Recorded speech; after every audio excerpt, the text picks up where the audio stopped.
Welcome to VS fame channel. VS fame channel subscriber பண்ணாதவங்க subscriber பண்ணிக்கோங்க. பக்கத்தில் இருக்கிற பெல் பட்டனை கிளிக் பண்ணிக்கோங்க.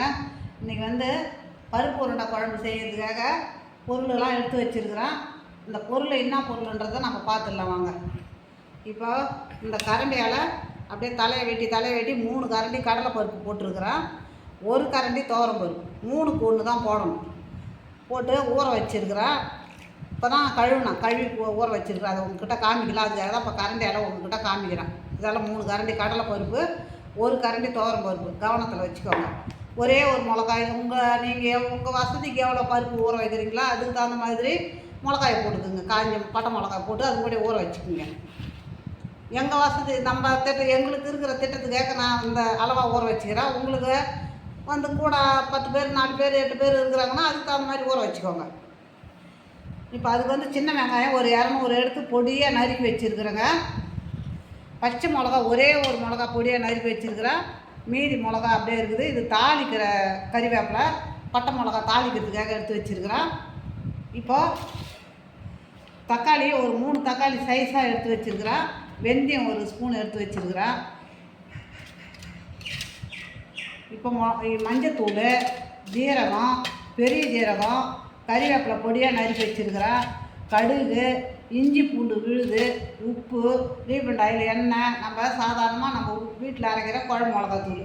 இது தாங்க பருப்பு ஊரண்டை குழம்புக்கு இதுக்கு தான் தேவையானது.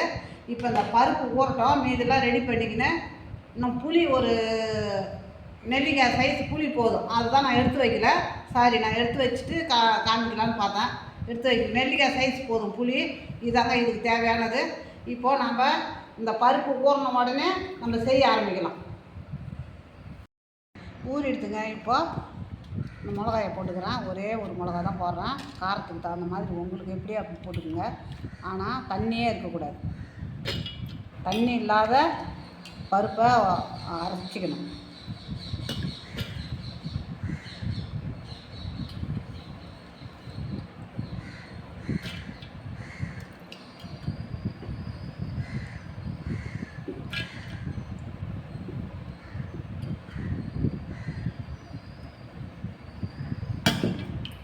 இப்போ நான் தண்ணி இல்லாத எடுத்துக்கினா அரைச்சி காமிக்கிறேங்க. இப்போ இது கூட எந்தெந்த பொருள் சேர்க்கணுன்றதை காமிக்கிறேன். இப்போ நம்ம காரத்துக்கு தகுந்த மாதிரி சும்மா சின்ன மிளகா 2-4 மிளகா போட்டுக்கணும். இப்போ அதுக்கு கொஞ்சமாக மஞ்சத்தூள் கலருக்காக. இப்போ பெரிய ஜீரகம், இதுக்கு தேவையான உப்பு, இதுக்கு மட்டும். இதை நான் ஓட்டிக்கின்னு காமிக்கிறேன். அரைச்சிட்டேன் பாருங்கள். இந்த மாதிரி பதத்தில் தான் அரைக்கணும். இதே பதமாக இருக்கணும். தண்ணி ஊற்றக்கூடாது. அப்படியே பருப்பு மட்டும்தான் மையணும்.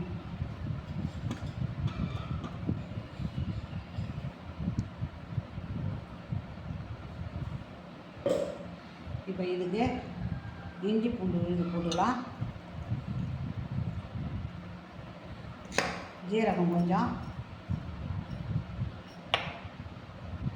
இப்போ சின்ன வெங்காயம் அரிஞ்சு வச்சுருக்கிறோம் பாருங்கள் பொடியாக.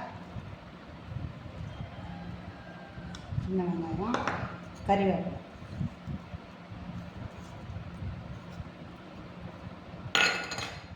இப்போ இது எல்லாத்தையும்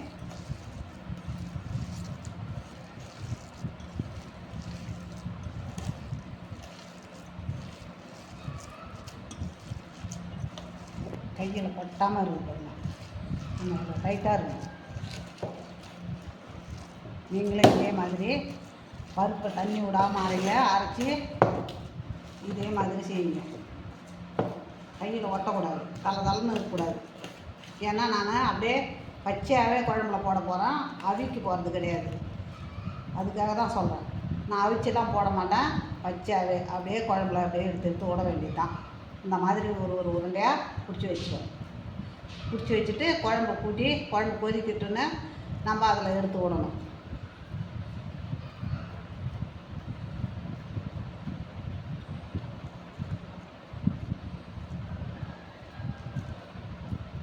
நான் எல்லா உருண்டையும் பிடிச்சிட்டு காமிக்கிறேங்க. இதே மாதிரி எல்லா உருண்டையும் நான் பிடிச்சிட்டு நான் காமிக்கிறேன். எல்லா உருண்டையும் பிடிச்சிட்டேங்க. இது மாதிரி தான் சைஸாக ஒரே மாதிரியாக பிடிச்சி வைக்கணும். இது அப்படியே இருக்கட்டும். நம்ம குழம்பு போடுறதுக்கு போகலாம் வாங்க. எண்ணெய் ஊற்றிக்கலாம். இப்போ நல்லெண்ணெய் ஊற்றி செய்கிறது தான் பெட்ரு. நல்லெண்ணெய் என்கிட்ட இல்லைங்க. கடலை எண்ணெய் இருந்தாலும் கடலை எண்ணெய் ஊற்றிக்கோங்க. உங்களுக்கு எது இருக்குதோ அதை ஊற்றி செய்யுங்க.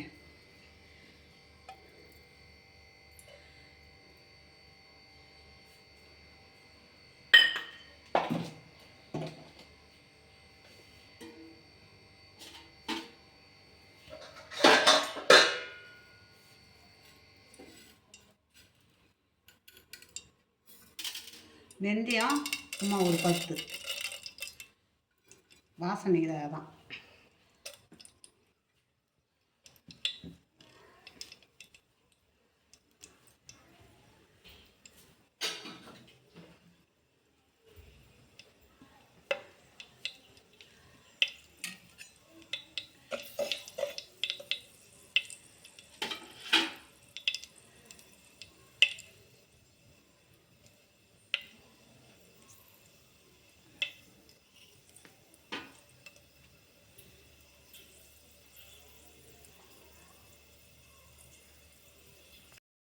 வெந்தயம் பொரிஞ்சிடுதுங்க. இப்போ நம்ம கடுகு போட்டுக்கலாம். கடுகு, ஜீரகம்,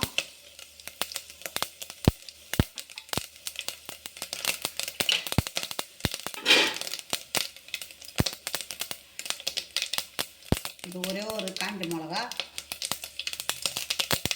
இப்போது கறிவேப்பிலை.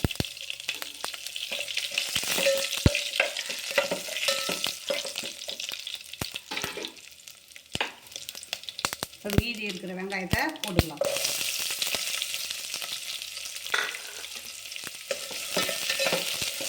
வெங்காயம் கொஞ்சம் வதங்கிடுதுங்க. இப்போ கொஞ்சமாக இஞ்சி பூண்டு விழுதையும் போட்டுக்கலாம். பச்சை வாசனை போட்டோம்.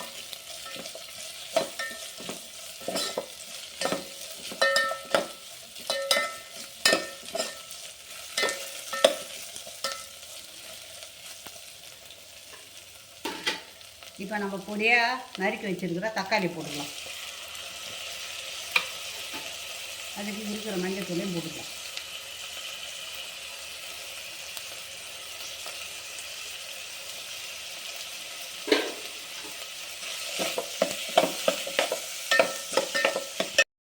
போட்டுக்கலாம். நமக்கு எவ்வளோ தேவையோ அதை மட்டும். இப்போ அது கூட புளி வடிகட்டி வச்சுருக்கிறேன். புளியை கொஞ்சம் போட்டு லேசாக கரைச்சிக்கணும். ஏன்னா அதில் அப்படியே மேலே போட்டால் அப்படியே மிதங்கும் புளி. தண்ணியாக தாங்க இருக்கணும் குழம்பு.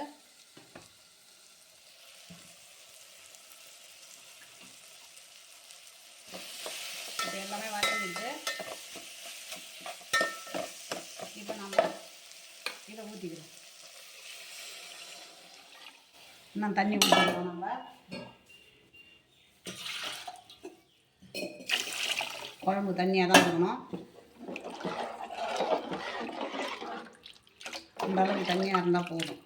இப்போ நம்ம அதுக்கு தேவையான உப்பை போட்டுக்கலாம். கல் உப்பு தாங்க போடுறேன்.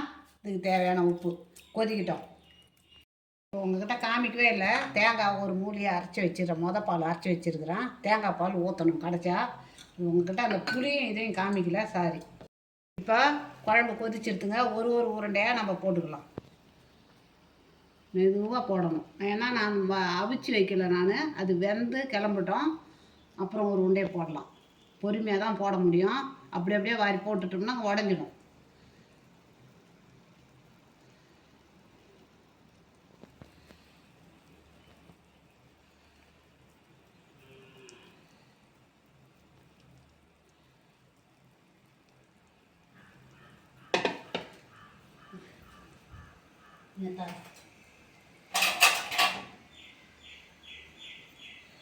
இப்போ கரண்டியால் பண்ணக்கூடாது. நம்ம இப்படி தான் ஒரு உருண்டையாக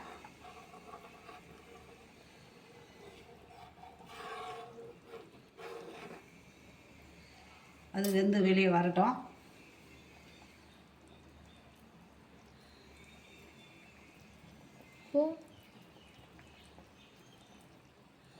ஒரு உருண்டை போட்டுக்கலாம். இப்போ ஒரு உருண்டையாக வெந்து வெளியில் வருது பாருங்கள். அதனால தான் பொறுமையாக போடணும். நம்ம அவசரமாக அள்ளி போட்டோம்னா உருண்டை உடஞ்சிடும்.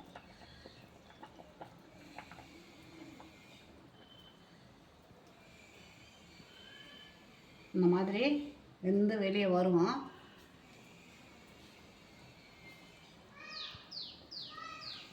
அவ்வளோதான்.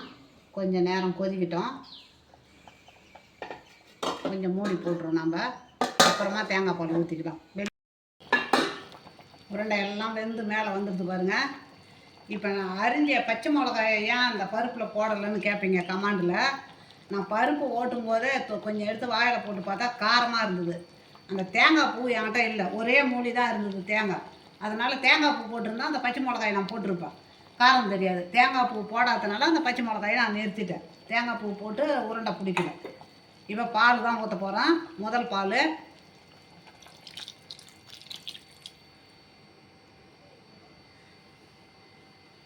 எல்லா உருண்டையும் கொஞ்சம் கொதிக்கிட்டேங்க. இப்போ தான் கரண்டி அலை, இது வரையிலும் கம்பி அலை தான் எடுத்தது. இப்போ கரண்டி அலை தொலைவிக்கலாம். கொதிக்கிட்டோம், ஒரு கொதி வரட்டும். வந்துடுதுங்க, நிறுத்திடலாம்.